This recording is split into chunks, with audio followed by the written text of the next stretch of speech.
1,291, and we didn't quite take it out. Here the high is 274 and 269.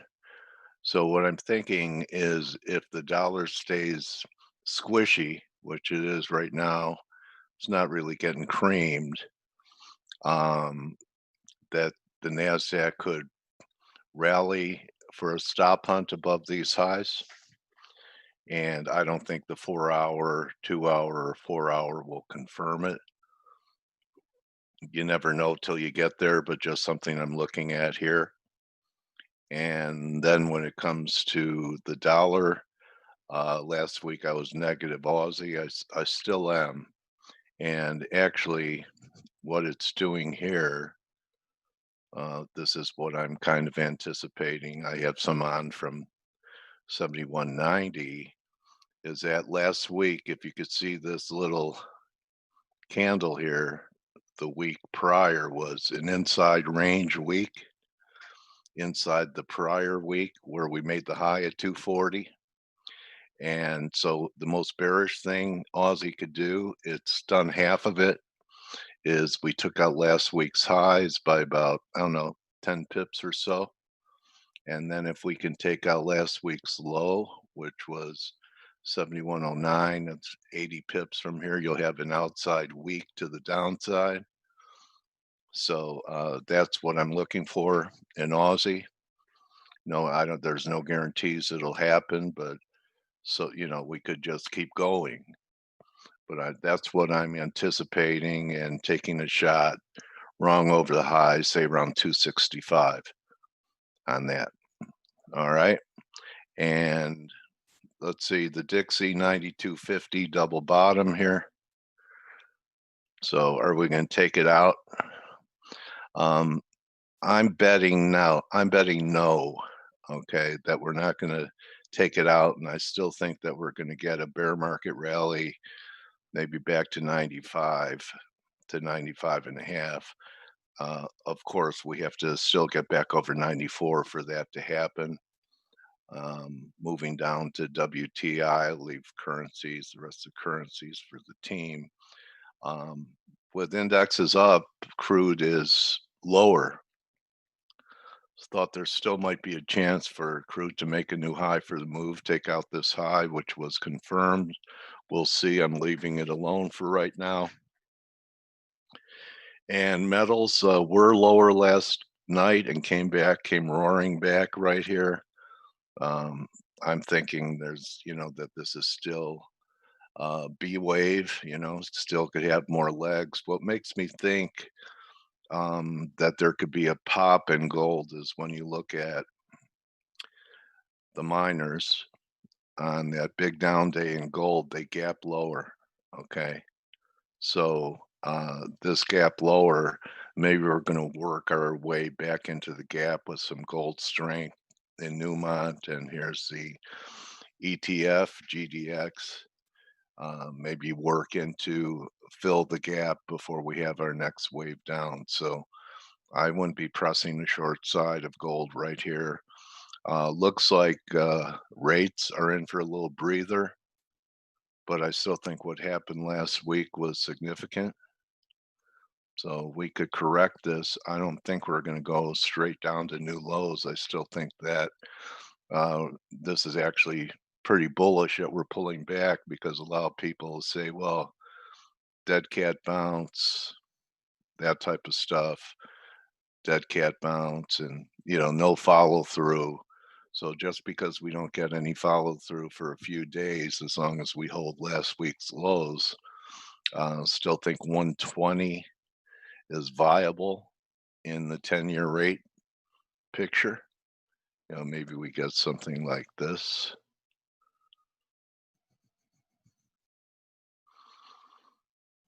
A little speed line and take it up there. Anyway, something like that. Okay. Um, I've heard that Steve is out for the week. So I believe we'll probably have some of our team here with us this week. next man up, like it used to be in football. So that any questions on anything that I've covered so far, guys? I know he's okay, probably. Don't be sad, Amira. Everything cool? What's SAG mean?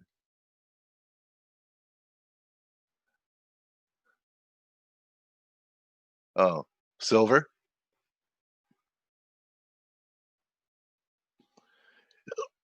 Well, perhaps what's happening with China and the US, you mean fundamentals? Um, that gold has entered a corrective stage. That's it. Those are my fundamentals. I would say that Blake would probably know more about will be the fundamentals, but I would say it's probably Of what? Of what? I'm China. sorry, I missed it. Oh, I they're was just asking me, are there any non-technical reasons for being bearish Aussie? Maybe risk off might happen someday. non-technical. Well, I think a lot of people might be worried about Australian growth, resurgence of COVID, with the reemergence of lockdowns, and obviously the China U.S. trade situation that is obviously contentious. Is that going to continue to weigh? Is that going to continue to weigh on the Australian economy? So, Okay.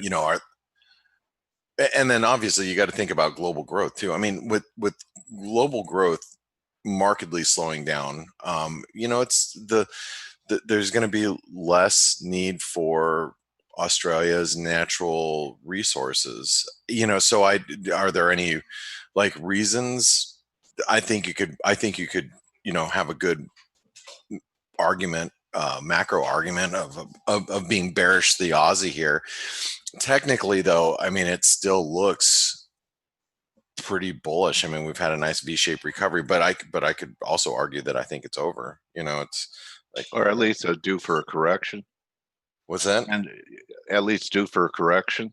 Maybe, yeah. I mean, and we'll take a look at those charts here in a second. And it'd probably help if Aussie Kiwi, which is still on a tear, would reverse, would build the case for a correction in Aussie. I mean, the Aussie Kiwi's off the charts on RSI. Yeah, it's breaking higher. It's so a monster. Look at this. Oh yeah, yeah. It's okay. out. It's out of control. So, yeah. So, okay. So, anyway. how you doing, Blake?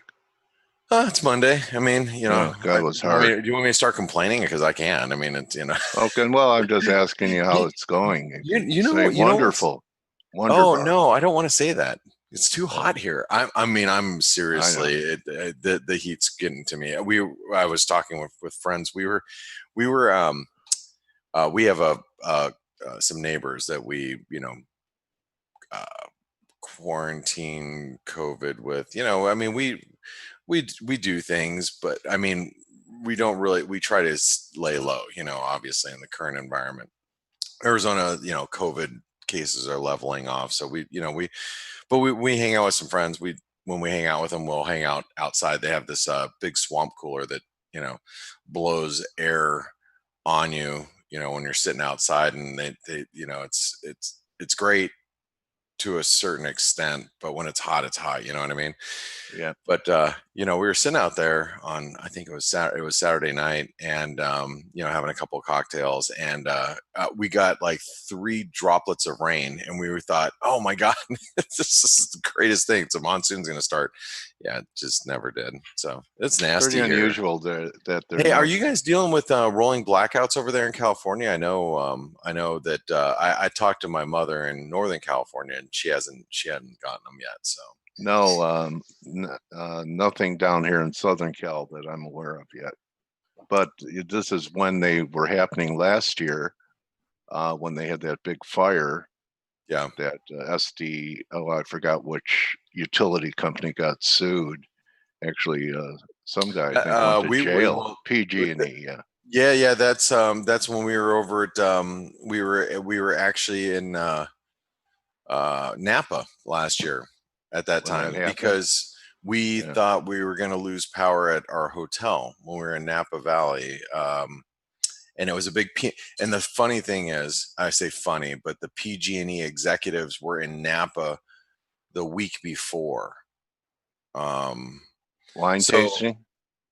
yeah, they were out there. They were so for those of you that don't know him, Kevin Ferry he used to be a very much a back in, I want to say 2000 to 2012 ish, maybe 2014 ish.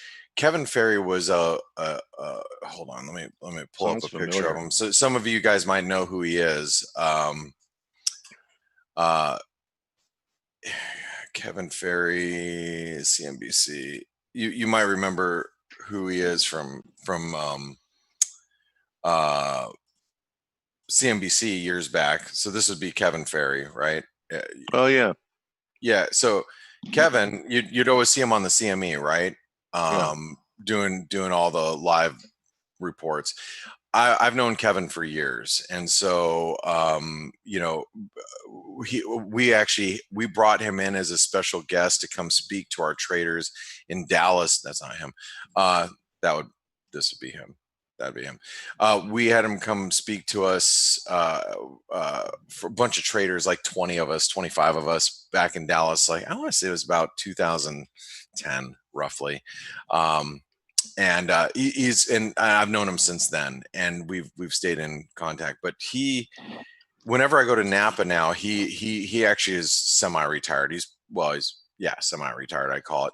He went to Napa and because his daughter's a chef out there, and she's like a Michelin star chef. Anyway, so when we go out there, he's running a winery now. And so when we go out there, we go to his winery, amongst other wineries, obviously.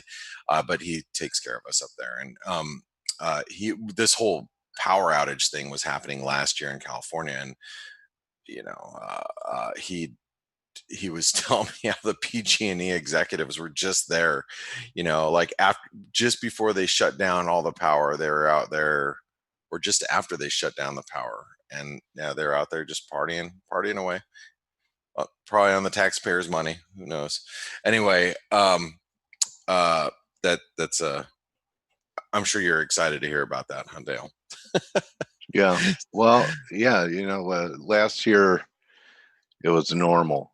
Everyone is very sentimental about pre-COVID world that we took Yeah, for granted. of course, of course. Yeah. Well, speaking of COVID world,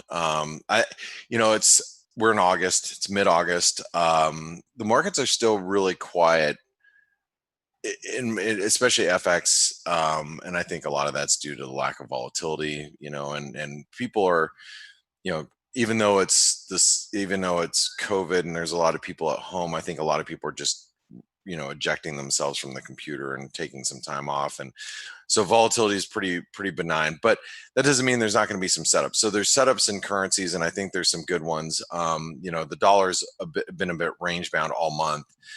You can really see it in the euro dollar because once this euro rallied past the the 115 level, 116 level, it's been you can see how we've been sideways this entire month, just consolidating our gains. And as I said in the week ahead video, the longer we stay up here, the more bullish it becomes. The one thing that I am a little nervous about the euro dollar in particular is that, everybody's long. And so because everybody's long,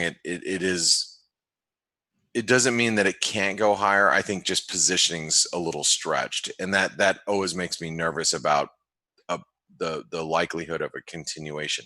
If you get any type of blip in risk appetite, then the problem is you're probably going to see a little bit of a pullback in these pairs, and you're going to see a bounce in the dollar. So that's the obvious risk right now. The flip side to that is I don't know when stocks are going to come down, because here we are, right at all-time highs, and it looks like we want to break higher. So that doesn't seem like it's coming anytime yet, but I think there are some things that are actually flashing some warning signs. So let's talk about, well, let's do our bias chart first and foremost. And I'm going to say that Steve is out of town. Dale had mentioned it. So it'll be myself, Stelios, and Dale here today. Later on this week, we'll probably have, Grega, who does the Elliott wave analysis for Forex Analytics. He'll be popping in sometime this week. We're gonna have Andre, who does the harmonic analysis on Forex Analytics. He'll be here later this week, I'm sure. Paul Franco, who does the European crossover, he'll be joining us at some point. So we'll bring in some of our own team members, but also Dale will do his normal interviews. So it'll still be a good week. We just won't have Steve here to give you some of his thoughts, since he is taking the week off with his wife and son. So let's talk about let's get the bias Nice. chart. What's that? Nice. Yeah, I mean, hey, I wish I could vacation. I mean, Yeah, me too. and the thing is we probably could have, and I can honestly say we just didn't try hard enough to go just get an Airbnb somewhere. We started searching for Airbnbs, and they were like booked out for almost everything that we wanted was booked out for like weeks in advance. We're like, let's, maybe it's just safer to stay home, kind of thing. I And heard they then, were in trouble after this COVID thing, but I guess it rebounded so that they're all booked up, these Airbnb places. yeah, I mean, look, if I'm gonna take a vacation, I just want to get into someplace that's a little different. I just, I'll go run a Yeah. place and go, you know, bring my own food and just go, just get it to change of pace. And I think that's what a lot of people want to do. But anyway, okay, let's talk about let's get the bias chart ready for today. So here's the euro intraday. It's a 4-hour chart. We are knocking our head up against a 78% retracement. I am going to just mark up 119 because 119, obviously 119.10 is going to be resistance here. Okay, and I do believe we're still in a very bullish trend. So, I'm more interested in the euro buying dips down at 117. I'd actually be really interested in buying the euro down on a dip to 116, as you all know, if you listen to me every day here. But for now, the range rules, and you can also see right here is probably going to be good intraday support right through here, and that comes in at 117.90. So, you have 117.10, 117.90. Those are your support levels, okay, in a bullish trend. I'd rather be buying dips than selling rallies. So, so we got that. Okay, here's the cable. Also, very similar type of situation. We drew that. I think I drew that on the week ahead video, but I can't remember. Anyway, one of the issues that we have with the cable is, well, there's a few, right? We have horizontal resistance here at 132. We have the trend line from 2018 highs all the way to current prices. They are all, knocking up against the basically 131.85 level. So, that's obvious resistance. The cable's struggling a little bit where the euro's stronger. So obviously we're going to see some movement in the euro sterling as a result. But right now, I'm thinking the cable's actually developing some sort of a triangle, and you can kind of see it like this, and I think that's probably what we're dealing with right now. Being resistance going to be at, I'll write down 131.40, support being 130.30. I still think it's bullish because we're like the euro, we're just consolidating gains. If this is a bullish, this is a pennant. Here's your flag pole pennant. it's a bullish setup. I mean, any which way you slice it. So just, be mindful of that, because I know that a lot of traders, the problem with a lot of traders, especially when you're trading intraday, is you want to fade some overbought. You see something that's overbought. You see something that's oversold.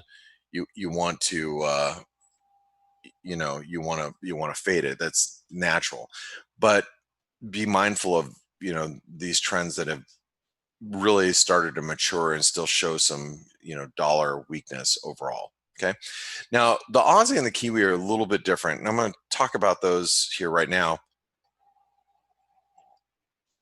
Here's the Aussie. The Aussie could be setting up like a double-headed dragon formation. I'm just kidding. It looks like more of like a possible head and shoulder pattern. This being a shoulder, these being like a double head, this being like a shoulder, and we're, you can see how we're rejecting in the 618. We're just kind of holding here. So I'm gonna mark up resistance as being basically 72 cents. I think that's pretty key resistance. I still think we're bullish while we're above 70.75, as you guys know if you listen here every day. But right now, intraday support could be, if we drop all the way back down to this trend line of what might be the, you know, complex head and shoulder pattern. So 71, I guess that's 71.20. So I'm going to write down 70.75. That's obviously critical support. When I put it in an asterisk, that means it's really, really key support here that we got to be mindful of. 71.20 intraday support.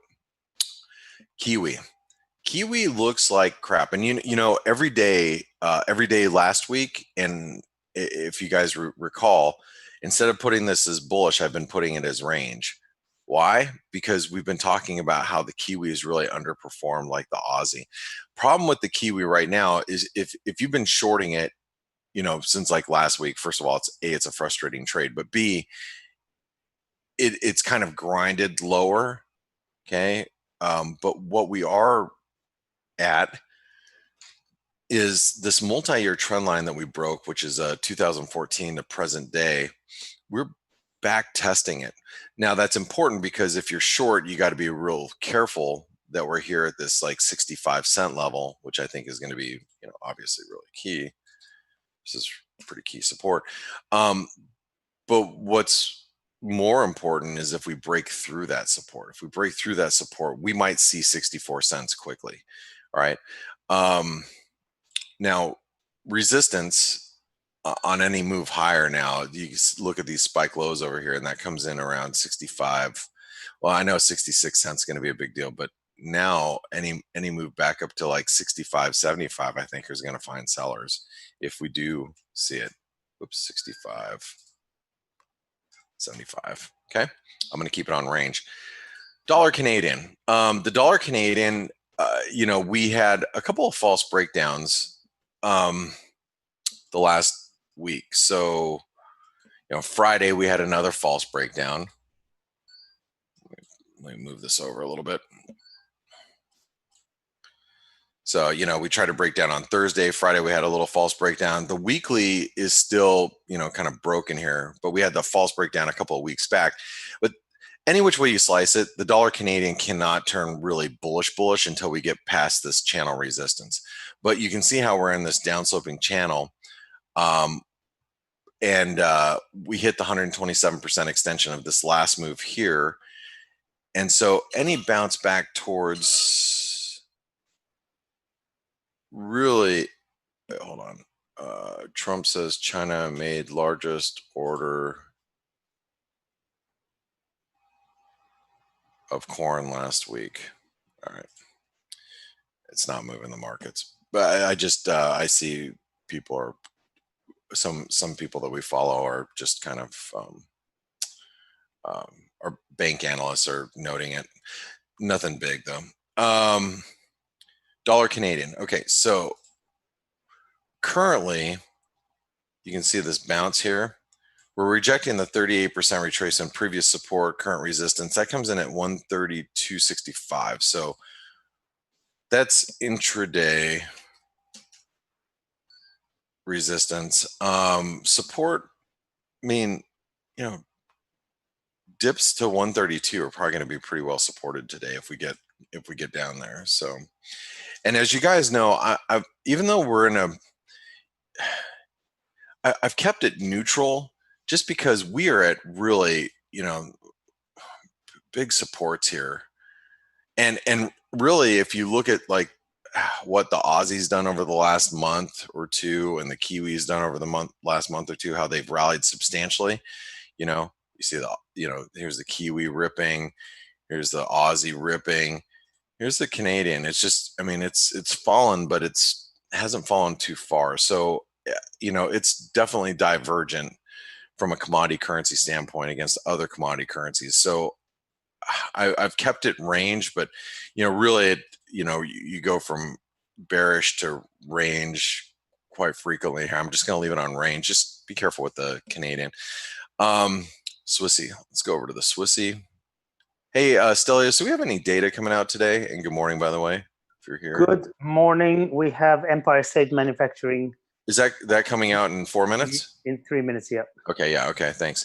I'll stop analysis for that. So here's the dollar Swiss. As you guys know, 90.50, 92, 92.40, and while we're below 92.40, we can't turn bullish because that is a multi-year trend line break.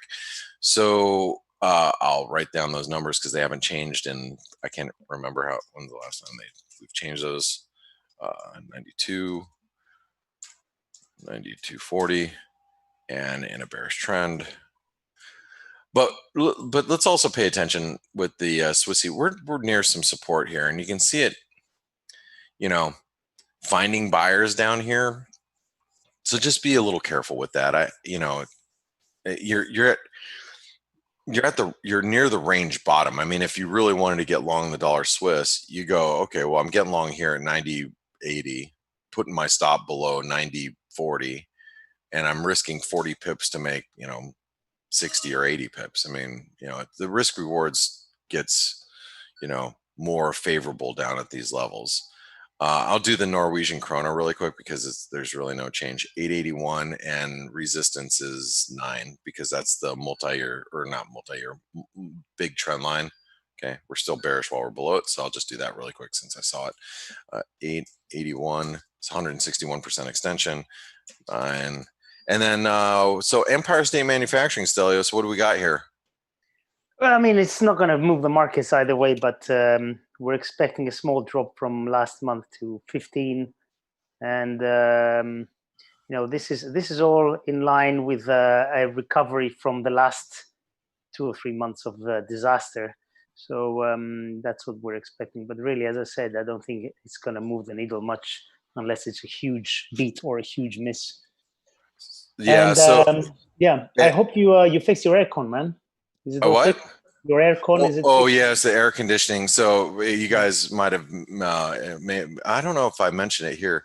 We had one of our AC units went down on Thursday, and Thursday last week, or is it Friday or Wednesday? I can't remember, but we had one of our AC units went down, and it's 100 and it was like 115 degrees. It ended up being an electrical issue. So it was great That's good.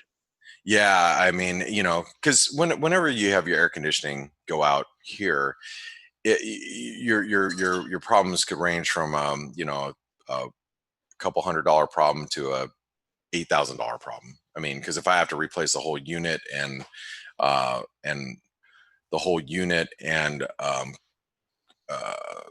the air handler, because you got to replace them both at the same time. I mean, you're talking $8,000-9,000. So you don't have experience with it. Yeah, I mean, when you live in Arizona. Number is quite weak actually. It did just came out, and dang, I forgot to show if we saw it on Bloomberg quicker. So a little bit weaker here, huh? It's not moving the dollar. No, data is no longer that big a deal, is it? No. Well, at some point, data is going to start to matter again. So. Absolutely. All right. So, hey, Oh, go ahead. Go ahead. Say No, what you're going to say. I was just going to say, with the wide range of numbers that we're getting now, if this was last year and we had such a big miss, it would have moved a lot. But now, who cares? The Yeah. next reading could be a lot better. And by the way, I was just showing you the data via Data Flash. That's this. If you are a Forex Analytics subscriber, you get this. This is great for news releases. It populates sometimes faster than Bloomberg. We were watching retail sales last Friday, and it came in faster than my Bloomberg system, which is $2,800 a month. So you know what I mean? It's a nice little add-on for, if you're a subscriber with Forex Analytics. Anyway, hey, so give me a second. I'm going to finish up my bias chart here, Stelios. I should be done with it in give me about 5 minutes, and then let's chat with Dale. Chatting fireside chat with Dale. I'm here. Stelios and Blake as special guests. Okay, I'm gonna just wrap this up really quick. Where were we at? Dollar yen. So let's go to dollar yen really quick. Okay, so the dollar yen. The thing that worries me about the dollar yen is that you'll notice we had this channel, and one of the things that's made me really nervous about shorting the dollar yen is anytime we would drop below 104.50 over the course of the last several years, buyers would swoop in, and that was the same thing that happened a couple of weeks ago. We started to break down. We broke down below 105, and then selling accelerated, then boom, just ripped, right? And so it made me a little nervous being on the short side of the dollar yen, knowing that we, anytime we got below 105, it was just like, we rally back. Here we are, stalled at the 50% retracement, which is 107. And now we're back below the 106.50 breakout point, which should lead us to a move back to 106. So just keep that in mind. Dollar yen looks like we're heading back to 106. So 106, and it is range bound, and frankly, I don't know how to trade the yen. Meaning, I don't have a macro view on the dollar yen. As a matter of fact, I'm going to write down 106.60. But that doesn't mean that other yen pairs don't look like they're setting up well. I just the dollar yen's. It's hard to tell if it's being really affected by yields. That's what I think. I think yields are starting to weigh on the dollar yen again, at least the last couple of sessions. But when you start to think that, it'll break that correlation. You know what I mean? So I'm not, put it this way, Dale. I'm just not 100% sure. I never am.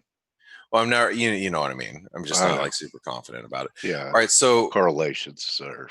Correlations have been really tough in FX because when currencies are when central banks are all going to ZIRP, which you remember my argument from, well, how many years ago was that, Dale, with you and I? Like every central bank's going to ZIRP, and we're like, yeah, here we are. Yeah, we're almost there. All the G10. Let's get them all to ZIRP. Getting close. We're the last pony.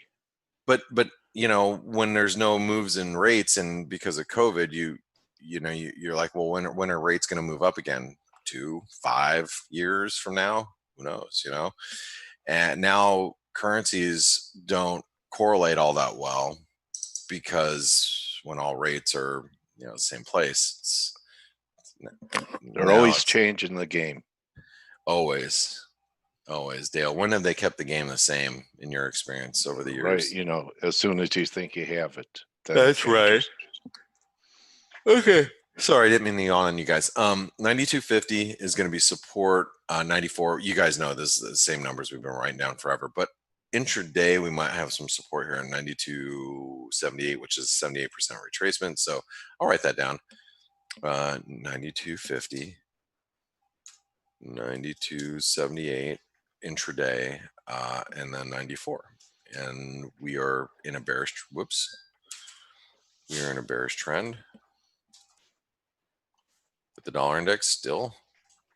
Okay, dollar Mexican peso. So if you guys didn't see the dollar Mexican peso found support today, where it found support. A couple things that are really important. Here's your daily chart. So as I explained on the week ahead video, I actually lost some pretty good money last week trying to play the dollar MEX. I was playing it on the long side. I went long here, made money here, sold some of it. Wish I would have sold everything, but sold some of it up here. When it dropped back down to here, I got long. I added, and then when it broke through the 618 ahead of Banxico, I got out of it and took a loss on the remainder of it, and I was so irritated at that. But what we've done is we've actually found support on the back at the channel, or excuse me, at the broken trend line, but also near this horizontal support too. And if we can hold these lows, then we're making higher lows, and that's important. You know, this is a lot of key support down here. Okay, a lot of key support at the 2190 level. So I'm going to write that down as support. I think the dollar MEX is range bound. Okay. It is range bound right now. I think resistance is going to be pretty strong on any move back up towards 2220. And then let me just get gold and S&P really quick. So S&P is pretty easy, right? All-time highs at 3,400, support at 3,355, and then 3,300. It's easy. So, I mean, there's nothing really to write here other than it's going higher, and as long as we stay above those support levels, there's no reason for us not to believe that we're not going to hit, you know. So the all-time highs here, Dale, is, oops, I'm on the wrong chart.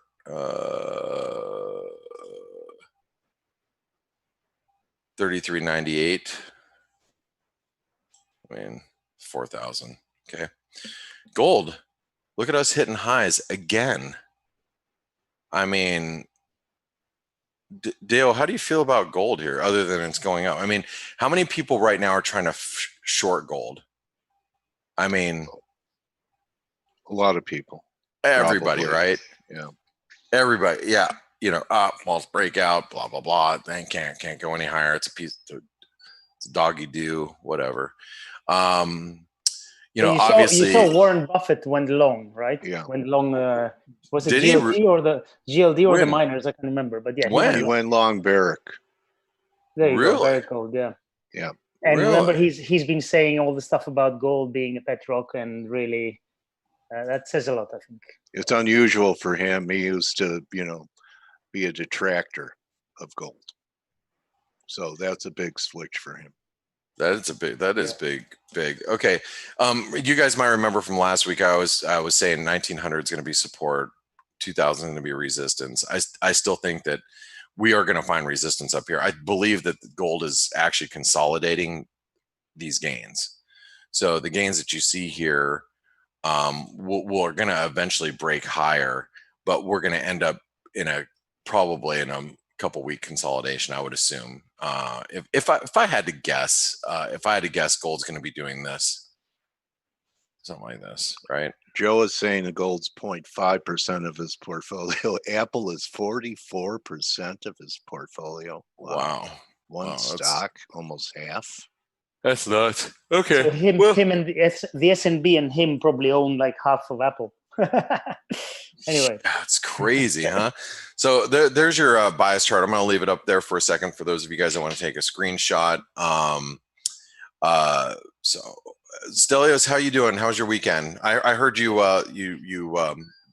dropped your phone in the water. Yeah, it's waterproof, supposed to work, and then it went dead on me like 3 hours later. Just because they say it's waterproof doesn't mean you have to test the boundaries of it. To give them some credit, I've had it for 3 years. I've tested it many times with water and the sea and everything, and it always worked. And today it decided to leave me. Anyway, it's okay. It's okay. Okay, that's like, you know, I got an Apple Watch for Christmas, like the 3rd series. Not the newest series. I had the 3rd series. My wife bought it for me for Christmas a couple of years ago. Yeah. And they say you can swim with it, and I'm like, why? why would I take an electronic device in the water and swim with it? I just don't like that. I mean, yeah, great that you can do it, but it's like, why even risk it? That's silly. But I mean, There's I'm how sure it sounds, Blake. people do it. How are you Yeah, doing? right. By the way, I Yeah. did put it in rice, like our friends are saying. It's been there for over 24 hours, still not working. I'll give it another 24 hours to see what happens. But anyway. Yeah, Yeah. Put the right, blow as- dryer as- on it still. You know, Yeah. being half Asian, rice. You know, I know that rice cures everything.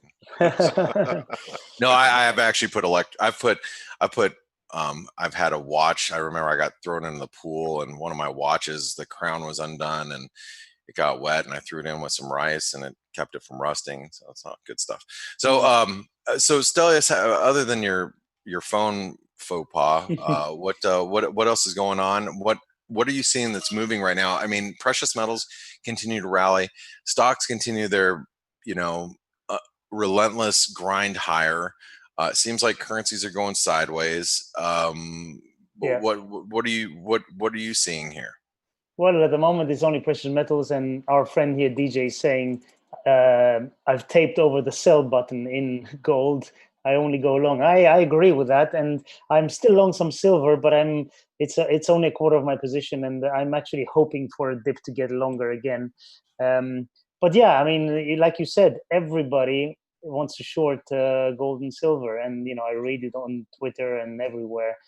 But I don't understand why. No, here, let me tell you this. And for if you guys have been here listening on the Forex Analytics, how long have we been doing these broadcasts now with as Forex Analytics? I mean, some of you guys have listened to my Morning Edge show from like, I mean, about 3.5 years. Blake. 3 years. so we've been okay. 2 years, 4 yeah. months, and 16 days. And by the way, anybody listening in that used to listen to the Morning Edge with me before we were Forex Analytics, how many of you guys listen to the Morning Edge?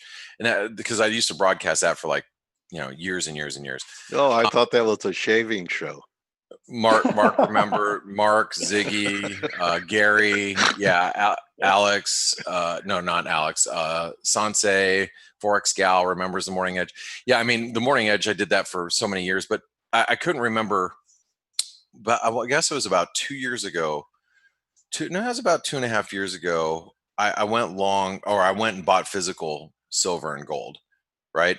Is it like the Smart. Well, yeah, because I sold all of my physical gold here, right here at 1530.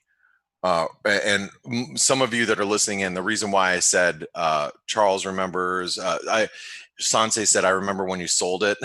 And Chad says, I remember when you used to get upset of the color of my underwear a lot. That's funny, Chad. Anyway, but Sanse remembers when I sold it right here. And I made an appointment for my broker that day that it broke down. I'm like, I'm selling all the physical. So then I went back and I bought all of the physical gold back right here. Nice. I want to say it was right here around, I was 1290 or something. So we were in this bull flag down here. And some of you that are listening into to this webinar probably remember when I did that. And I bought silver at the same time. I went and bought physical silver, and the physical silver was closer to like right here. It was like $17 or something like that, right? So I was really close, Stelios, Dale, to pulling the plug. I was actually about ready to call my broker last week and make an appointment to come in and sell it all, because I was a little scared that we were going to break back below the all-time highs here in gold. But frankly, I still believe in gold and silver. And again, this is a same situation. Well, I don't want to say same situation, but similar situation to the 2010 2010 era when banks were providing massive liquidity, and you can see what happened with silver and gold. We were just starting at a higher price. So, this move here, this move here, right? roughly, something like, actually it's more like this move here happened because of all the central bank activity. So that you could say that equates to about something like this. So I believe that gold's eventually going to like 2,500. Silver is going to go back to 40 or 50, somewhere up here. But I was a little worried with the price action last week when we were dipping. But now that we're just kind of maintaining above 1,900, I still feel that gold is eventually going higher. What do you guys think? I agree. We have to remember, it's good to compare the 2008 stimulus with today, but the amounts today are completely on a different scale. So I think for that reason, the dips in gold and silver, which will come, are going to be smaller than they were before, especially silver, went from 50 down to, what was it, 13 at the lows. I remember when you were loading the boat down there in the teens. I mean, I was trying. Personally, I only trade long. I accumulate some a particular type of gold coins over years and years and years. I never sell them. But silver, I only trade via ETFs because I want to be able to get in and out quickly, and it's purely for I don't intend to buy physical silver and hold it forever. I've done it a couple of times, but really it's ETFs that I'm using. But I agree with you. I think that the price action was a little bit dangerous, let's say, the way where they pulled back quite violently after the big spike.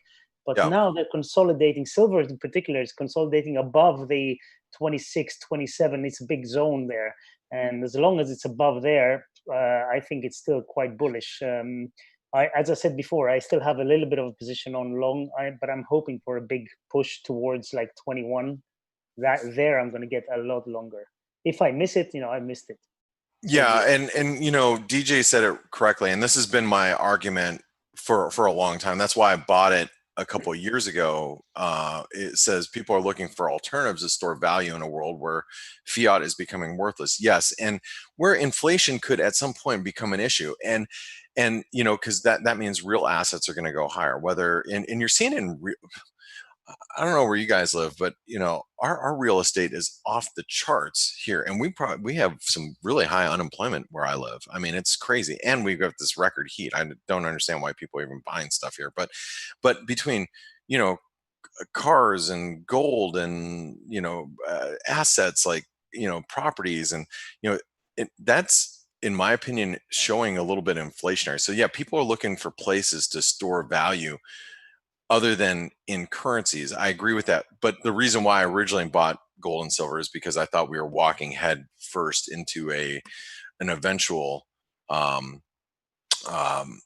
fiscal and macro downturn in the economy. And I didn't, obviously no one saw COVID coming, a pandemic coming, maybe. Really, I think half of Twitter was waiting for it. Yeah, right. But I mean, because that just kind of accelerated everything. But Sanse asked if I'm still going to sell half of my silver once it gets above 30. I actually, it depends on price action. I mean, I think we could probably, looking at it now and how we're just holding on to gains, I think we could probably trade back towards 40s or 50s, and I am going to start selling some of it because when you got physical, it's like, okay, I don't mind dishing out a little bit of that anyway. But it's not as easy as it's not like electronically traded where you hit the bid. I actually have to go make an appointment, and plus you give up a lot on the spread. Yeah, it's a huge spread because exactly. That's a good point. So if gold, like let's say spot is trading at 27, 25, I might only get 26.80 on it, maybe 26.50. You know what I mean? So I give up almost $1 on at the lows on that COVID crash when they were trading a little under 12. You had to pay $4 premium over spot to get it. My God. $4. Well, I know the spreads for silver are somewhere close. For my broker, it's about 80 cents to $1. At last I recall, but that's when it wasn't moving anywhere either.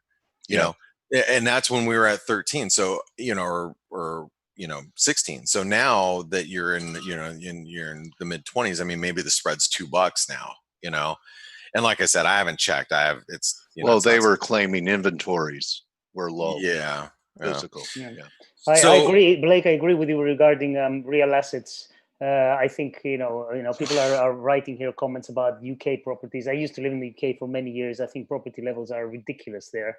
My brother still lives there, and lots of friends I have there. But in other parts of the world, I think land is a good investment. There's no maintenance costs or very little. I have a friend who's a ship owner, and he's into cars, rare cars, and he told me that even in 2008, the dip in the market was practically none in the special fine and rare cars. And now in COVID, actually there was more demand than before.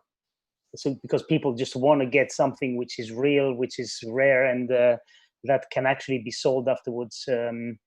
Because for certain cars specifically, there's a quite liquid market. But anyway, It's it nuts. is what it is. Yeah. Okay, so as far as currencies go, I mean, we have, I'm trying to figure out first of all, and I mentioned this during the week ahead video for those of you that were listening to the week ahead.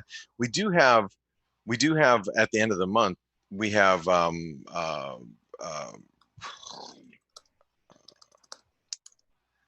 damn it. Jackson Hole. Jeez. that's what happens when you get up at 3:00 in the morning. Jackson Hole Symposium. Do you know if it's going to be a thing, or is it virtual? I just know it's happening. I haven't done the research enough to see if people are actually flying into Wyoming or if they're virtual. just doing. Nikita just wrote it's virtual. I didn't know. Is it virtual? Apparently it is. Yeah. Yeah. So that's it's yeah. It is, yeah. I figured it probably would be. I mean, dude, if you're one of the wealthiest people in the world, and you're like, look, I'm not going to get COVID. I'll do it virtually. But anyway, yeah. The reason why I mentioned that, because when we have Jay Powell talk, one of the things that these Jackson Hole Symposium has done for the Fed is allowed the Fed to rewrite its playbook, if you will. And there's been a lot of talk of the yield curve control, and I think that is I think there's a risk for a policy shift. Now remember, it's the end of the month, so it's not something that's going to happen here within the next week, but it's something that I think we should be kind of keeping on the radar as we get closer to it. What are your thoughts there, Stelios? Yield curve control, you mean? Or is that something we should even be paying attention to? Well, it's been done elsewhere, so why not? Now central banks can see the effects of policy tools on other countries. Japan is doing yield curve control for a while. If they do that and they try to anchor long-term rates, then effectively they're just dictating every market, right? which is not what you want, really not what you want, because at some point the whole thing is going to blow up in their face, and when it does, it's going to be 100 times worse than it would have been before. But I don't know. I don't know if we can expect something big announced. I doubt it, but you never know. I don't know. Well, a couple of other things actually. Go on. No, you're going to say something.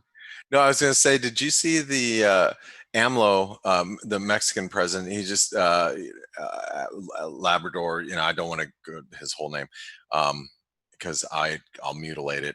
I would be the first to take the Russian vaccine. We'll talk to Russia if their vaccine proves successful. Did he really say that? Good. Okay. You first. You go ahead. Okay. Yeah. All right. Go ahead. Just a couple of things I wanted to mention. First of all, we were talking about the Kiwi before, and for people who weren't aware, they are delaying elections by 4 weeks because of this new outbreak, if you want to call it an outbreak. The re-emergence of COVID.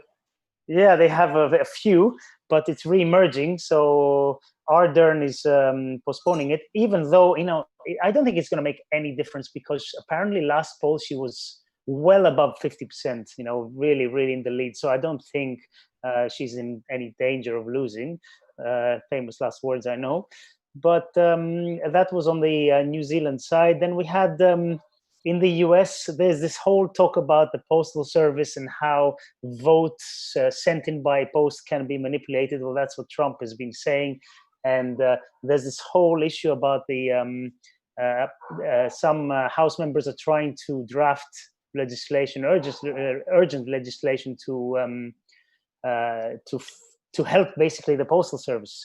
And so that's one thing. And if done properly, I don't see why voting by post should not happen. It's been done before. They took all the sorter machines out, the one machines. the mail sorters. Oh, really? They say that it's possible 90% of them are gone. And I don't know, they sort mail at like 30,000 pieces a minute. And that, they finally stopped them after they were taking mailboxes and off the streets. So, yeah, Interesting. I mean, it's sabotage, don't you think? I mean, why get rid of something that made the mail, which, everyone loves the mail. I don't care if you're a Democrat or Republican or independent. It's a pretty good value. It's the taxpayers pay for it. I mean, this is our service that we pay for. So yeah, they tried to streamline it by making it dysfunctional. But I'll tell. So I'll tell you a story. I've been a Netflix subscriber since I always pride when they myself used to on, mail them to you. Yeah, but even before that, I mean, seriously, I still get them mailed. No, so let me explain. I've been a Netflix subscriber probably since 98, 99, like probably one of the first 10, 15,000 people, right? When it first came out. And, back when they used to send us DVDs, I still have the DVD subscription. The reason why I keep a DVD subscription along with my streaming is because I get like new releases. So when like a new movie comes out, they'll send that to me and I can keep it as long as I want. And then I can just return it, throw it back in the mail. The thing is the way I used to gauge the way I can gauge the health of the postal service is I could literally drop a CD or a DVD or whatever they are. I drop a DVD on Saturday and they'll receive it within one day, send me a new DVD, and I'll have it like 2 days later. So I could drop it on Monday, and by Thursday or the weekend, I would have a new movie, right? That now it's like it's probably like an 8 to 10 day turnaround time. It's almost doubled the time. Oh, wow. Yeah, which is crazy. So I just started recognizing that actually about 2 weeks before the all post office news, all the news started. The media is all over it now. So about 2 weeks before, I'm like, what is going on with the postal service? Like, because being in COVID lockdown, my family and I have done a lot of, we've done a lot of movie nights because what else do you do, right? So, especially with my kids, I'm introducing my kids to a lot of these old movies that I used to love back in the, 90s and 2000s, and but I noticed the very, very big slowdown in the postal service a couple weeks before it all started, getting out there. But anyway, hey, we only have about a minute before Dale starts his interview. So I want to say, if you are not a Forex Analytics subscriber, where we have a tab that says Forex Analytics sponsored. There are a couple ways to be able to get Forex Analytics. First of all, you can test it out. It's $1 for 10 days. But if you open an account with Pepperstone, a live trading account, and you trade with them, you can get Forex Analytics for free for a certain period of time. Read through here for the details. Pepperstone Securities is one of the biggest FX brokers in the world, so check them out. Forest Park FX. If you are in the US or Canada and you want to get cashback rebates, make sure you talk to them because they are our webinar sponsors and they help us make sure that this face webinar comes to you each and every trading day. So Dale Stelios, thanks for your chit chatting today. I know we didn't Thank you, cover Blake. a lot, but I have to admit currencies aren't really moving right now, so it's kind of slow. But Good it's not going to be guidelines. every day. You're, What? we gave some good guidelines, Blake, and your bias chart always gives people numbers. Yeah, And people I need think. to subscribe so they could get Paulie's numbers for scalping in the morning. Oh, they can get Paulie's numbers. They can get all the analysis on all Yeah. the cross rates that we do and all the indices that we do. Because I just don't have time to do all the analysis right here. But I do it. I do the basic technical analysis throughout the course of the week, myself and the rest of the team. But if you want to see my analysis, this is where it's at. It's all on, and it's on your mobile device too, because that's how it gets to you. So Dale, Stelios, Okay, buddy. you guys have a great day, and good luck, everybody. And by the way, Forex Analytics subscribers and clients, you have the daily roundup in 4 hours. I host that webinar. It's for you guys only. So I'll see you guys in 4 hours, those of you that are part of it. Thank Good you, luck Blake. today, Thank you, Blake. Dale. All right. Thank you. Thanks, guys. Stel, good luck today. Okay, Christopher, you guys should stick around for this guy. He's an excellent technician. Welcome back, Christopher. I'm just going to get you set up. There you are. Hey, Hi, sorry Chris. about that. That's okay, buddy. How have you been? Oh man, doing good. Man, I tell you what, just watching all these markets just kind of go crazy here. Yeah, I mean, a lot has happened since we last talked. Do you remember the share screen to show your setup here?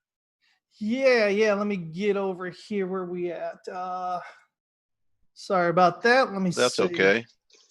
Got to figure out the right one here. Let's go. She's still the only place I use this Zoom with. Okay. Well, for people that aren't familiar with you, they could find you, Chris, at on Twitter at TX West Capital, Texas West Capital, and you're a Wyckoff guy. And I'm, since you and I talked, we had that.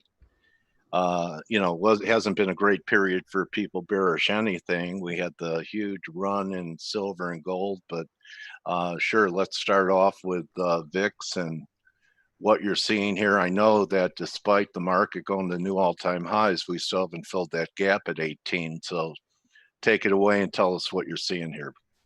Yeah. So, it really, it's gone up a bit higher than I would have liked to have seen it go. But at the end of the day, I mean, if we look at this as where we're potentially are in terms of the larger Elliott wave, it makes a lot of sense. Now, at this point now, we'll look at a closer S&P E-minis chart here in a minute, but we're pretty close to the all-time high.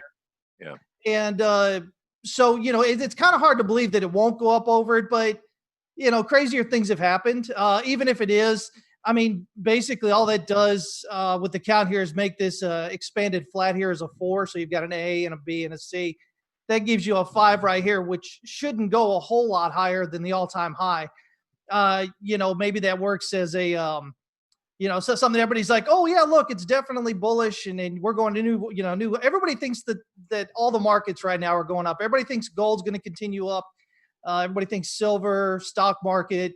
The big thing behind that is that the Fed, they said, oh, the Fed's Right. not going to let it go any higher.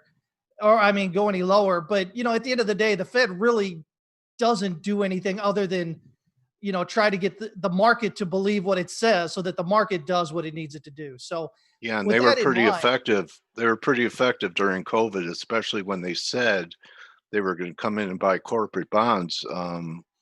I think at the beginning they didn't even spend $1 and took LQD back to the highs. So right. yeah. So are they doing more than jawboning now? I think they bought ETFs. Oh yeah, no. Yeah, but they haven't bought anything in quite a while. As a matter of fact, their balance sheet has been dropping over the last month, 2 months now. Okay. So yeah, so I think if we look at the S&P here, we can look at the volatility index here, the VIX, and it's making this descending wedge here, and so we get a pop out of that wedge, and that could be what really just kind of freaks everybody out because I mean, even though people are thinking, oh yeah, it's going to go up. Um, any kind of weakness that shows up there, and you know, people will attribute it to whatever's going on in the news. We have a habit as human, you know, as being human beings that we tend to when something happens, we try to find a reason in hindsight why it happens, and then we go, oh, okay, that's why. You know, we attribute news to it afterward. That's what reporters do, not traders.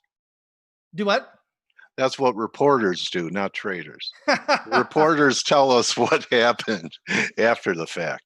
Yeah, exactly, exactly. Right. No, but you know, just as human beings, you know, and it's kind of funny because you know, news and market action happen all the time. It's only at these specific times do we actually go, oh, well, it's because of the news event. But you know, if you were to go back historically and look at all these real large news events, you would notice that they really don't do anything to change trends and whatnot. These things are already, you know, if you're using Elliott Wave, many times are already there in the charts. You know, it's just like, oh, well, that's the reason they use for it going down this time. But if we look at what we've got here, you know, again, we've got this VIX here getting ready to pop, which should send this down. That gives us a double top. You know, and that ends up getting quite a low move on there. I think everybody, I think at the end of the day, everybody's just too, they believe that, you know, I don't even get it, you know, from a rational standpoint, why they would believe that this is all that it takes and heads up there. To me, it really doesn't make a lot of sense. You know, with the fact that if you go back, you know, we've got a 10-year bull market here, and nothing really happened since then. But Yeah. so for right now, let me zoom in here real quick. Where's that other chart? Okay. Well, a lot of people are attributing a lot of this to dollar weakness, but okay, now we're looking at S&Ps daily. Yeah. Yeah. Okay. This is the E-minis here. Okay. And yeah, we're going to take a look at the DXY here in a minute, because I believe at the Okay. end of the day, I think the DXY is basically just telling everything else what it's going to do. I agree. It's the fulcrum on the wheel, don't you think? Yes, exactly. Okay. So, you know, everybody's, I believe I was looking at it just the last few weeks here, and I believe the DXY bears are like either at or pretty close to the bearish they've ever been. And anytime historically this has happened where the bears have been that far off sides for the dollar, it's always reversed up. And so here we are again, and you know, everybody thinks that the dollar is going to, you know, to nothing basically. Well, maybe not to nothing. You know, and they blame it on right now. They say, oh, the Fed's printing all this money, which, you know, it's not. It's QE, which is, it's not that they're printing money and throwing it out there, and you know, in the out there in the sphere for all of us to use. You know, QE end up just being really a bank thing. You know, it kind of gives banks liquidity, a cushion, so that they'll be convinced, encouraged to put out loans to people that they normally wouldn't give out loans to. How You know, about the relief money fiscally coming from the U.S. government that may have stalled here? oh, that To $1,200 that then the in the unemployment supplement. Yeah, people got an Yeah. extra 2,400 a month. Yeah. I mean, you know, there's these big numbers being floated around by Democrats right now, and I'm pretty much apolitical. I think all politics is just a bunch of, anyway. I Um, hear you. It's all the same as it ever was. yeah, exactly. All right, It's so all right. I'm not, you know, I don't want people to think I'm you know, anti-Republican, anti-Democrat. I'm both. But at the end of the day, you know, the uh, But did this recovery to new highs surprise you?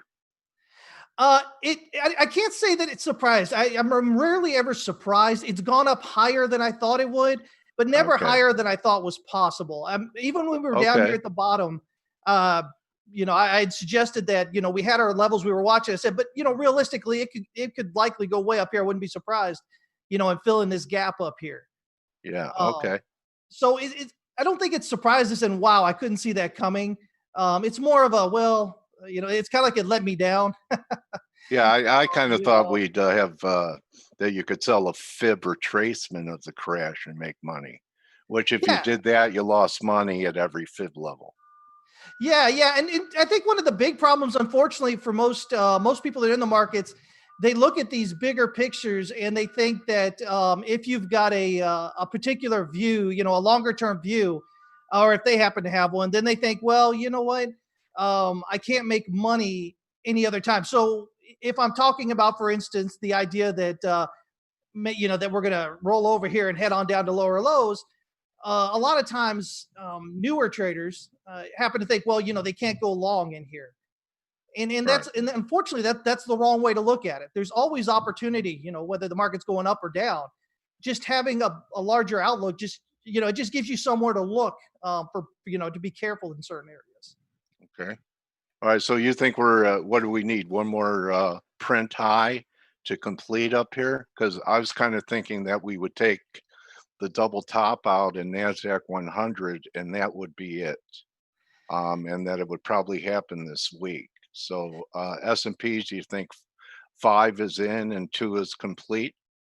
Well, I'm with you on this week. I believe it is this week. You know, again, if we look at the VIX there, it looks like it's ready to go. You follow Bradley models? I'm sorry, say that again. The Bradley models, cytographs and stuff. Anyway, there's a turning point date, the 19th. Friend of mine told me I don't Oh, follow. That's Wednesday. no, So, and then I had astrological guys talk about what happened on Friday, and I think we have a new moon coming up. So there's astro guys, and then I have a cycle guy who's very good that I interviewed a month or so ago, and he was pointing towards mid-August as when the cycles would start to turn negative again. So I have a lot of things lining up. You have a lot of non-confirmations. I see it on your RSI chart too. So are you in the camp that we're going to take out the crash low, or because right now I'd be happy with a correction back down towards a 1-year level, say the 2760 level. I think you have it as S4. oh yeah, right here. Yeah, yeah, Yeah. or yeah, a little bit, almost S5 here. But Yeah. you're looking for a 4 all the way down there. You have Oh a yeah, yeah, 4. no, yeah. I mean, if it's doing what I think it's doing, I mean, Oh, whether this is, 3, I see, all the way down there. oh yeah, Oh, we got wow. 5 way down here. Yeah. Okay. Good. Yeah, and my thought here again is that it's this idea that you know, this You're one of the most bearish guys I know, Chris. There are other guys I know, but you're one of the bearish guys. And well, you think, go ahead. I was just gonna say, you know, somebody's got to be right. Yeah, you know, okay. You're the most of something. So time-wise, you really think we could have 3 fulfill before the end of the year? Oh no. This isn't time wise here. No, All I right. just had Yeah. this drawn Okay. out. Yeah. All right. Okay. All right. No. But you know, the way I'm looking at it again, whether this is, you know, the top here, up here, and we are just, you know, barely going to nick it, and you know, this is a 2 and we're coming off, or if this is, as I was talking there, you know, an expanded flat here for 4. So you have an A and a B and a C, and then this is 5. It goes up just a new all-time high, just higher there. In Yeah. either way, it should be well, the way I'm looking at is this grand super cycle top. And if that's correct, I mean, it's going to be something that none of us have ever really seen. I mean, it's going to be comparable to what we saw with the Great Depression as far as how much depth and breadth of movement down it is. I mean, you know, we need credit expansion. We need people to spend money. You know, as of May, it was like 33% savings, personal savings. There was the highest it's ever been in history. You know, people are paying off loans, not taking them out right now. All this, you know, is contracting the money, contracting the velocity. Nobody's Yeah. taking out all this extra credit, which is what the Fed needs in order for them to, you know, to inflate, to have prices rise. Yeah. And And so, don't you think people are going to just have post-traumatic stress from what they've gone through and the fears they're living with every day? I know a lot of people don't worry about COVID and they just go about their business, but you know, with it being pounded into their head, older people being at risk, and they're the ones with the money, right? yes, Okay, exactly, the older generation, the baby boomers like me, they're the spenders, and I don't see many of them going to restaurants and going out right now. Yeah, I'm not. exactly. And here's the thing, people they tend to look at COVID however they want to believe it is. I'm not a pathologist or anything. I don't know about all the, what's going on for sure, but I do know this. I know that if the government believes that COVID's doing, or at least if they want to act like they believe that COVID's doing, all these dangerous things, then they're gonna, react accordingly. But I think too many times people, they go, oh well, this is what I think, and so this is what's going to happen. Um, but the government's going to do what it does, and you know And that isn't really this doesn't just leave us like, much. Chris, I wanted to ask you, everyone's saying I wrote that poem about COVID that, you know, Corona, Corona, fear that I'll own you. Um, born in a lab in China, spreading so I'll find you. No one is safe, not even a king, and it will be the excuse for everything. And weren't we really having problems, economic problems pre-COVID? We were already in a manufacturing Yep. recession before pre-COVID. We were already having trouble, structural issues with the Fed funds market, where the Fed was already coming in September. And I think a lot of people forget that there were negatives prior to COVID that COVID only exacerbated. Yeah, exactly. And this is what I said, earlier when I was talking about as human beings, news and market happen and market action happen all the time, but it's only in specific times do we actually say, "Oh, let's find a reason for it." And so I mean, you said it perfectly there. We already had all these issues. It's just that COVID was the reason that they're giving for this, for this fall right here, Right. coming down there. But again, this is I sit here and I go, okay, well, if that's the case, if it really is news, and these things, these unforeseen things, then how, back in May of 2018, how did I draw out, what the Dow Jones went through all the way up until, $500 off on the top there? I had like a $30,000 target, and then it dropped down to 18,000. It was pretty close. I mean, the markets themselves, because they're nothing more than human emotion going on there, which is, you've got this, what we refer to as the social mood. Yeah. Um, you can kind of figure out where the market's headed, and you can look at what's going on and go, okay, well, here's going to be the reason. And so you get it there. But a lot of people don't want to agree with that, and that's fine. They're going to do what they're going to do. But I mean, how else do you Yeah. explain, that then? I was, let me pose this to you. When we had this big rally that you're showing right here in the S&Ps, Uh-huh. normally I would have expected yields to rise on a recovery, and they didn't. They just went sideways. The 10-year yield looked like an EKG of a guy in a coma, but they've come out of the hole. Yields increased pretty good last week. Could it be maybe the 10-year getting back up to 120 or so? And we're also seeing a steepening while this is happening. Maybe that's a catalyst. It wasn't low rates that could be the catalyst, but even say the 10-year going from 50 to 120 is more than a doubling of rates. Could that be a catalyst for this decline, since rates held steady to lower um, during this advance? Yeah, for sure. Exactly. And I think that's one of the things that's kind of throwing some people off who, who try to look at more fundamental stuff with the market, like, treasuries and stuff like that. It's this idea that, man, as you said, everybody kind of expected, what didn't happen. And Right. I think when you look at that, I think that's where you step back and you go, okay, it's weird. I have everybody saying, even those who are ride this up excitedly going, yeah, but this is kind of odd. This is weird, but yet Yeah. they don't stop and say, well, if it's weird, then, let's, why do we think it's going to continue on? It's this, everybody gets into this euphoric mood and they buy, and, you've got Davey Day Trader over there saying that stocks only go up, and now I guess he's into You don't know. Bitcoin. Let me pose this to you too. I mean, during this rally, people that aren't professionals, that are friends of mine, would see what was happening with, businesses being shuttered and everything else, and they'd say, Dale, with what's happening in the economy, why is the market doing what it's doing? What did you tell people that I'm sure you were asked the same question? How could the market be back at new highs when we still have everything to contend with the hit? And part of the hit that people don't think about, Chris, is even if things went back to normal today, right now, that in the last 5 months, the loss of revenue, Yes. personal, corporate, tax revenue, everything, that's going to take a long time to fill that hole. And things aren't normal because of all that lost revenue to the whole world for 3-4 months, right? Yeah, I mean, exactly. I mean, the same thing I've been talking about.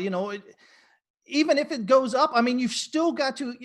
Just because the market itself is up there doesn't mean the economy itself is back where it was. It has to make up all this that it's lost here, and and it's not looking so good. I mean, if we looked at unemployment numbers, if we look back in May, we had or I'm sorry, retail sales numbers. If we look back in May, we had like a 17% rise, which was great. Okay, coming off the shutdowns and everything.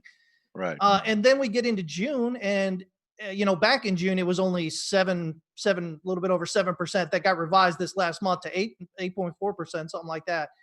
But still, basically cut in half.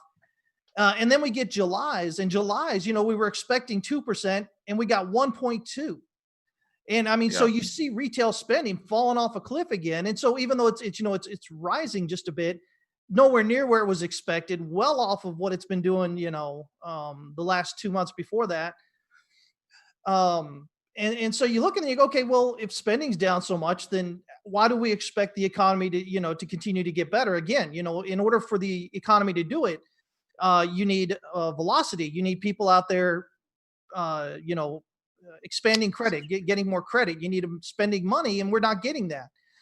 Okay. So What do you think the everybody's first wave down will take us down to if we peak here this week? if we peak here, I mean, if we're peaking here, I mean, this area. Remember, we were talking about this red line here last time. Yeah. Yeah. And I'm still looking at that. I'm still looking maybe around that area there would be that 3,000. first decline. Yeah. All right. Can we move over to the dollar? One of our attendees Yeah. is interested in the Dixie. Yeah, sure, exactly. I've been talking for a while now about how the dollar is what's going to control it there. We're just looking for the move down. Is it done yet? I'm not sure.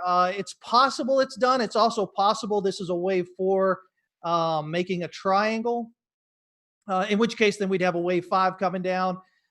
But again, I talked earlier about how the dollar bears are so off sides.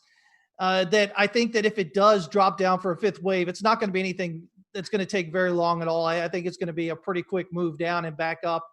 And I think there's some fib levels at your S3 that I have around 91.40 to 60 as a possibility. Maybe we bounce first. Where would you say? What would tell you that the low is in and we're not going to continue lower? What would we have to take out to the upside? Well, from where we're sitting right now, basically, 94. let me pull this out here. Let me pull this up here just a minute. Let's see. So if I've got, let me zoom out here a bit more on this chart here. All right. Yeah, I mean, right now, locally, yeah, we'll do that. So we've got these highs right here. I think we've got to get back up above this 94 level here. Okay. Just at least to get going at the moment. I think I'm really more interested in this as opposed to specific levels. I think I'm really more interested in this descending channel. This is something for most people that they can easily look at. And I think if you're breaking out through that resistance, I think that's the telltale sign there that we're. Was that above 96 or so? From right now, yeah, that'll get us right above 96. Yeah. Okay. So basically, just getting above this swing low right here. Okay. Whatever that is, right there. What is that? 96.17 or so. Okay. So where are you at on the PMs now, Chris? Oh man, yeah. So So let's see. So gold, we've got gold here. And again, you get a bit of FOMO and everything pushing up, strong drop off down here.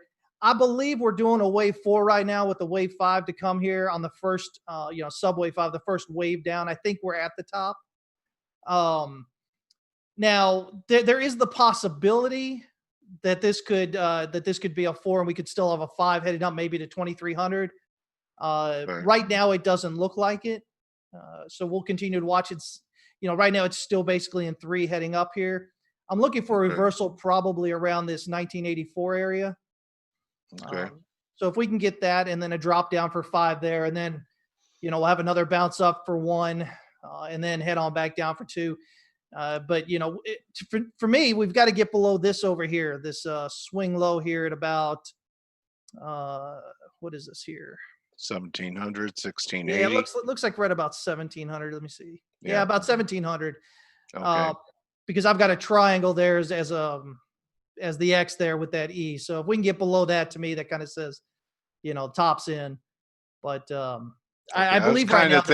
I was kind of thinking maybe we went down to 17 and then made a run at new highs. Is that a possible count? Not really. It's okay. You can do. No, I mean, and I can't ever say anything's not possible. That is true. That is so true. But, Everything can happen. Yeah. But I think if we're getting down there, I think I think once we're really getting down there to 1700, I think you're really kind of pushing it for potentially a reversal of some sort. Okay. Yeah. So I mean, for me, again, I've been talking to you a few times before. This is all part of that much larger count I've got here, which you see here, that count that everybody hates. I can't mention it without getting a lot of hate mail. But basically gives us this big correction off here, and so it's just an expanded. Oh, that's flat. an irregular B at new highs. I'm sorry. It's an irregular B at new highs. Yeah, exactly. Basically, you've got With an a C to ABC down come. and up. Okay. Yeah. All right. I so- won't tear your head off on that, but I've seen irregulars, and they really, irregulars really cross people up because they make new highs and lows, and they're usually considered breakouts when they're just Exactly. corrective. So, Yeah. interesting looks. What else is on your radar? Do you have a view on yields? I don't at the moment with me. Okay. All right. I mean, we could take a look at silver real quick. Okay. Silver's cool. Bitcoin's making new highs up here. Yeah, today. Bitcoin's doing its thing. And my thought here again, here's silver. Silver, same idea as gold, though I think we've got a 1 and a 2. I think we might be working on a 2 here. And so, again, the same idea. It could potentially, head up here maybe to around, 31 or maybe even 33. Those are the ones I'm looking at the moment, immediate. But Right. what we've had already is we've had this drop back down over this swing high here, which kind of suggests that this is a 3-wave corrective. We just want to see this kind of roll over and head down now. But we've got Nice this parabola. So, Yeah, exactly. so if you believe in the parabolic nature of things, once a parabolic move is broken, it's over, right? Yeah, exactly. Or You could should it expect put a in 60 to another 80 parabolic move? Yeah, I mean, you expect at least a 60 to 80% correction off that, off the parabola. Yeah. And that basically just gets you right back down into this area here. And so, I mean, minimum, usually that's kind of what we're looking at if that holds. Okay. And it seems to be. I mean, again, it's a strong drop on down through it, high volume. Makes a lot of sense there. And so I look at all this and I say, okay, well, we've got, Treasury's doing what they're doing, what you were talking about earlier, as a matter of fact. We've got precious metals here appearing to be making their top. And of course, I'm looking at, a sub 8 level for silver to get to, with my gold, it's sub 900 and silver there, it's sub 8. And so we look at it and we go, okay, well, how could that happen, right? Because, everybody's thought is, oh, the government's printing all this money, which again, QE is not what they think it is. And so, it's this idea that, again, we get to the point where people are scared. Like you said, the people with the wealth, they're not out there blowing all this money. They're concerned. They're worried. They want some confirmation that things are going to be okay. And, Yeah, and they're hiding out in the Hamptons till yeah, after Labor Day. exactly. You know, Okay, the rich don't stay rich by making silly mistakes. yeah, Um, yeah. So, okay, so you want to wrap it with Bitcoin? You're probably looking for a top in here, is my yeah. So if guess. we jump on over here to Bitcoin, let's see here. What do we got here? So we've got this push up, and there's been a few accounts we've been looking at. I'm still of the thought that we're going to get down to sub 3,000. Um, but this here may actually be an X is what we're looking at. So this has the possibility to run up here around 14,300 or so, maybe. Mhm. And that might give us an X, and maybe even up towards 16,000. You know, it just depends on how crazy people kind of get in there and FOMO in. Right. Um, and I think it's all just a product of what's going on with the dollar there. I think if the dollar's rising in value, there's no reason to buy Bitcoin. There's no reason to buy gold. There's no reason to buy silver. Well, And why do crypto people say that Bitcoin's a deflation hedge? oh man, They I think do, don't they? you know what I think I people don't that get are it. in crypto are just looking for any narrative they can get. At the end of the day, really all it is a speculative market right now. Everybody's like, oh, this company fundamental, this and that. The only fundamental that really matters in the whole entire crypto space is Bitcoin. Is Bitcoin going up or is it going down? Because Um, the chart looks like the S&Ps. yeah, right, You know, exactly. a lot like the S&Ps or silver or any of them. Exactly. And that's the thing. Everything's going up at the same time and everybody's euphoric and nobody stops and says, wait a minute, this is weird. This shouldn't be happening like this. What's going to Okay. happen here? And so, I think everybody's going to get caught. Okay. You want to show your website, Chris, if people want to follow your bearish counts My various going counts. forward now that we've had massive moves to the upside? If you're going Sure, to be sure. right, the levels that are here for certain markets, especially S&Ps, go ahead. Yeah, yeah. They can get in with us here at howtotradetowin.com. Okay. And everything we do is basically starting with education. It's not this idea that I'm trying to shove my thoughts down anybody's throat. As you're well aware, Right. at the end of the day, you're the analyst for your money. You've got to make the decisions. The idea You here is don't just click anyone's mouse. You're like me. that's right. That's right. It's just to tell them, listen, this is the way that markets work. These are the things to look at. Now, you may come up to a different outcome than I do, but it's getting that basis under there. So everything we do starts and ends with that. Okay, my trading warrior brother, Christopher Inks at Texas West Capital.